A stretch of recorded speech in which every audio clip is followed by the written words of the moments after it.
Esses grupos que hoje entendo ser tambor de rua foram os primeiros que eu conheci desde criança. Aquela manifestação popular que veio à nossa porta, ou que transita no período do Carnaval ou São João nas ruas e praças da cidade. Somente mais tarde, na juventude, o meu envolvimento com grupos artísticos que praticavam naquele período uma arte chamada de engajada, politizada, é que me levou a ter contato com o tambor de crioula e outras manifestações em seus terreiros, numa postura de reaprender com essas manifestações populares.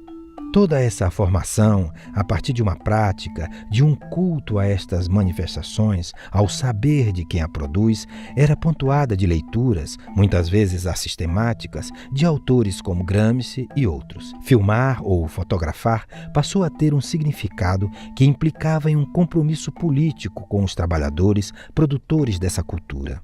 O que o filme busca, em termos de ressaltar a beleza da dança, a originalidade do toque dos tambores, precisava ser acompanhado de um recado político. Estas pessoas que hoje tocam, dançam e cantam o tambor de crioula, elemento de identidade dos maranhenses, orgulhosos quando dizem nossa cultura, já foi proibida nas ruas de São Luís, perseguida, muitas vezes se transformando em caso de polícia, mas que se apresentam como forma de resistência. No filme, entrariam recortes de jornais de época com essas proibições e queixas da população incomodada com os pequenos grupos de negros dançando e tocando tambores nas esquinas, embora o termo tambor de crioula não fosse citado. Nesta transcrição de um jornal de 1912, publicada no livro Tambor de Crioula, Ritual e Espetáculo, a queixa é de um ensaio de Bumba Meu Boi. A inclusão desses recortes no início do filme, sem a narração para que o espectador o lesse, consumiria mais tempo, encarecendo o filme, que aliás foi filmado com pouquíssimas latas. Praticamente tudo que foi filmado é o que se vê no filme.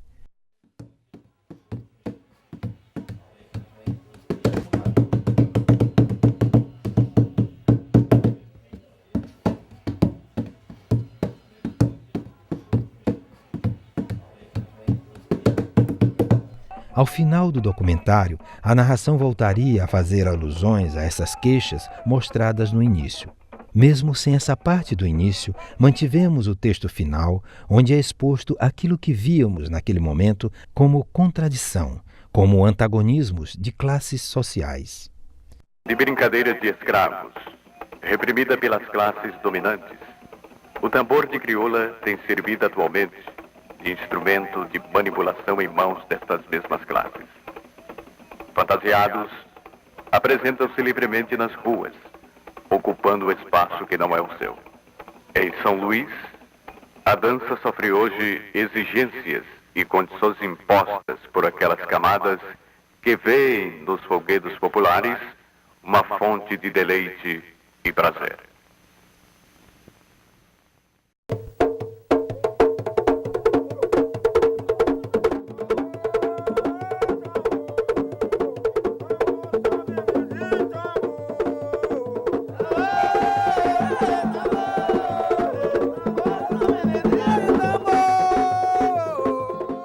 Em Cajapió, na região do litoral ocidental maranhense, a família Mendonça mantém a tradicional festa de São Benedito da Ponta da Capoeira. A imagem é uma relíquia de família que, segundo eles, possui cerca de 200 anos e foi trazida de Portugal por Manuel Boaventura Mendonça, um dono de engenho e senhor de escravos.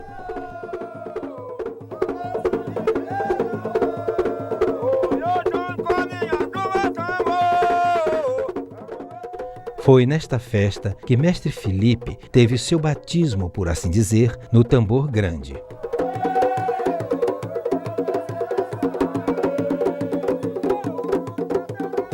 Olha, conversa muito conversa. Lá na casa desse pessoal, foi a primeira festa que eu toquei esse tambor grande, por minha conta. Que eu tocava em casa, ele segurava para mim, e lá eu botei a corda na cintura, meu irmão de um lado, meu pai do outro, que ainda não aguentava ele. Uma festa de jantar que eu nunca tinha comido com garfo. Nesse dia a Adelino foi me ensinar a comer. Como era molecote, botando na minha boca. Era o cara no prato de comer, que era um bicho assim, eu não queria saber, eu queria saber era do tambor. Aí mandei guardar o comer e levamos para casa. Lá na casa dele eu fui bater tambor grande. Lá eu bati tambor, já estou, na casa Mendonça. Quinca Mendonça. Na ponta da capoeira. Todo ano nós ia com o tambor de rua. Quincas Mendonça era meu pai. O nome dele era Joaquim de Souza Mendonça, mas é só conhecido por Quincas Mendonça. Segundo a tradição, um membro da família, sempre uma mulher, é escolhida como guardiã do santo. Já foi de minha bisavó para minha avó, o santo, e vem passando de geração em geração. Aí ficou para minha tia. Então, como eu era mais agarrada com a minha tia, ela dizia que quando eu morresse, o santo era meu. Agora, quando ela morreu, eu fiquei com o santo. Dentre os homens estão os responsáveis pelo convite aos grupos de tambor de crioula e outras providências para a festa.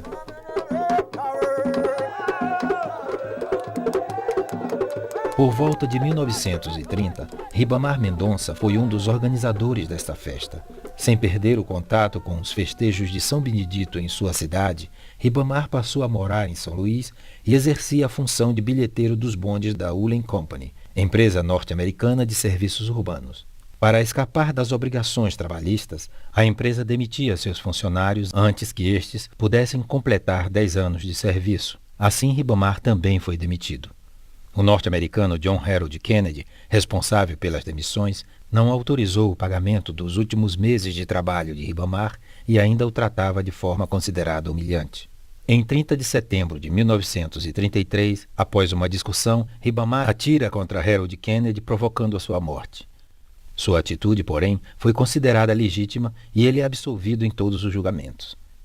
Deixando-se de lado as discussões sobre o crime em si, o próprio julgamento de Ribamar Mendonça revela a visão das elites sobre o tambor de crioula. Um dos argumentos utilizados pela acusação contra Ribamar foi o de que ele teria propensão ao crime por organizar e participar de festas de tambor de crioula onde são utilizadas bebidas alcoólicas. A bebida, no entanto, é algo inerente a essas manifestações.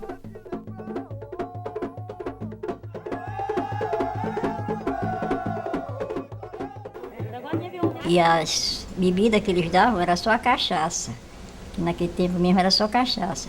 Então eles davam era naquelas latas de querosene. Botavam a cachaça na lata de querosene e os tambozeiros, e quem queria vinha pegando o copo, ia tirando, bebendo. Aqueles que iam se embriagando, a minha avó tinha um barracão grande e armava a rede para botar os bêbados nas redes, porque não ia pro chão, não. Aí era assim. Nas mesmas páginas de jornais que falam do julgamento de Ribamar Mendonça, aparece esse clichê que marca a sessão policial durante vários anos da década de 1930.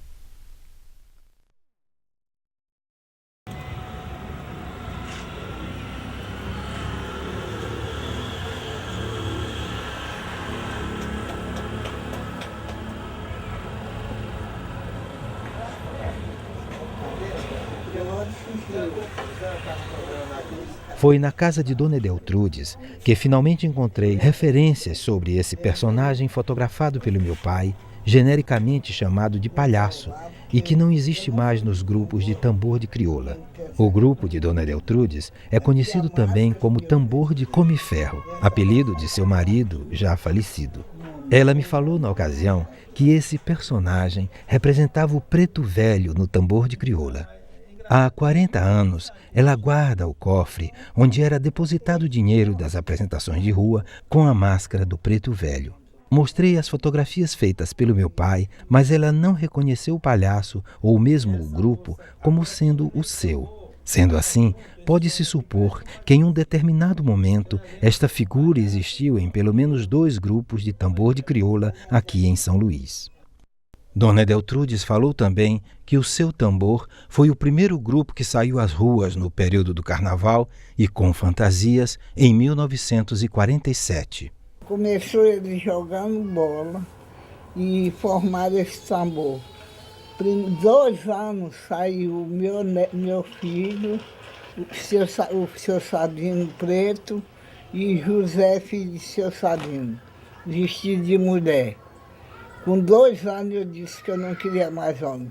Aí eu convidei Dona finada Miliana, finada Judécia Ana e eu. Nós saímos 4 mulheres no primeiro ano.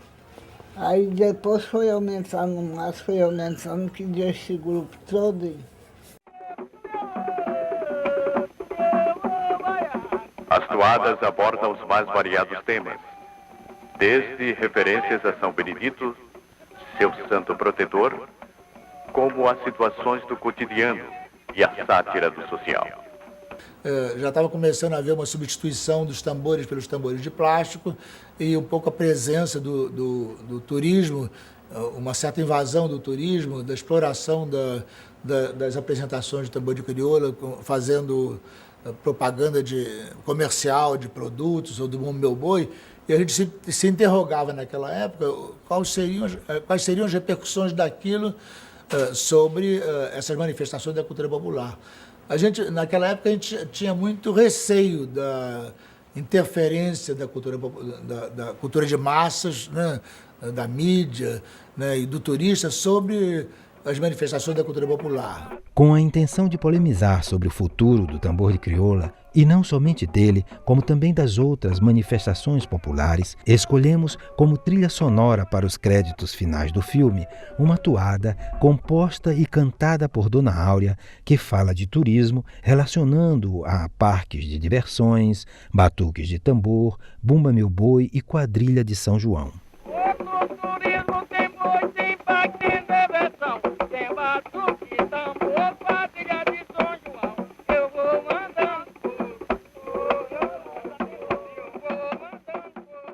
Francisca Márcia, ao observar a foto do tambor de rua feita pelo meu pai, identificou como sendo o seu avô o personagem Preto Velho. Embora ela se lembre de seu Raimundo da Pernambucana, a partir de quando ele não mais se vestia desse personagem, o aspecto físico de seu avô na foto lhe garante a afirmativa. As fotografias tiveram um papel importante na construção deste documentário. Além disso, representaram singelas retribuições de nossa parte a estas pessoas que emprestaram suas imagens, falas e conhecimentos, tornando possível este trabalho.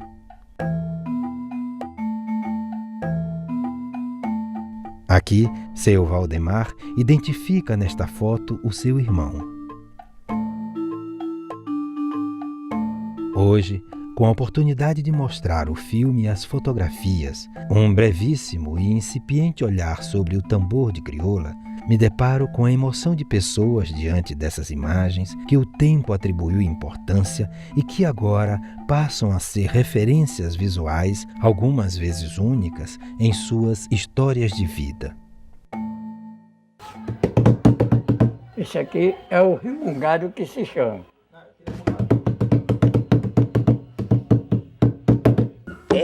Esse fogo é para esquentar os 3 tambores. Se chama ali, aquele grande, é o tambor grande, tem o socador, né? E tem o crivador. Esse fogo é para quentar, que é para ele dar a voz mais elevada, que é para afinar, para sair uma voz bonita. Dá uma batidinha aí, vê como é que está a graduação. Na realidade ainda não deu, bota mais fogo, ainda tá com a voz muito murcha, que é para quentar com força. Certo? Bota mais o foguinho lá nele, que ainda não deu a tempa direito. Que tudo é afinadinho com um violão. E a mesma coisa de um violão, de uma guitarra, de uma rebeca, é o mesmo dom de um tambor.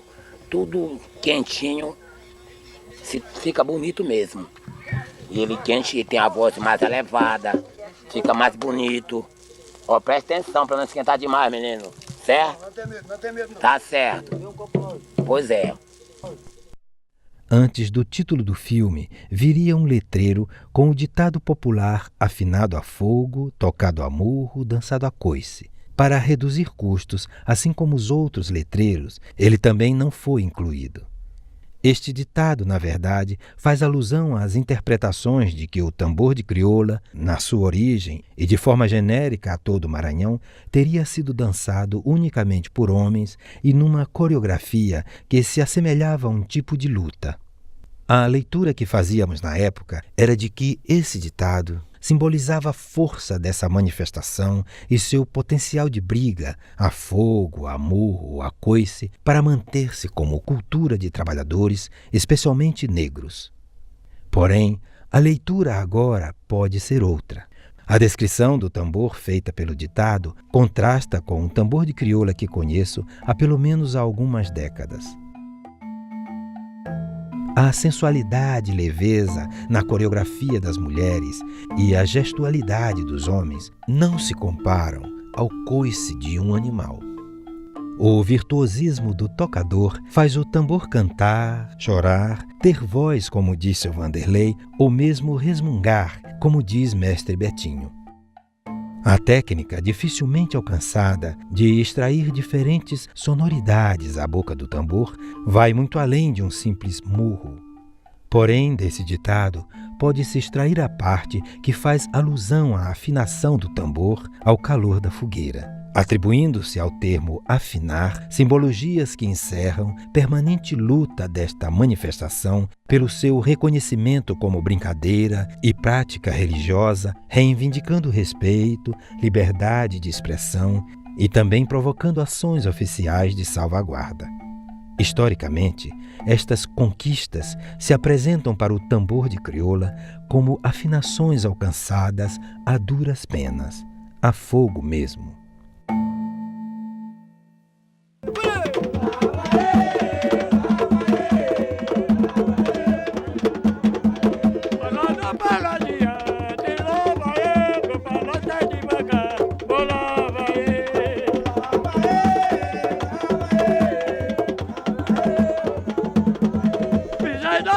Não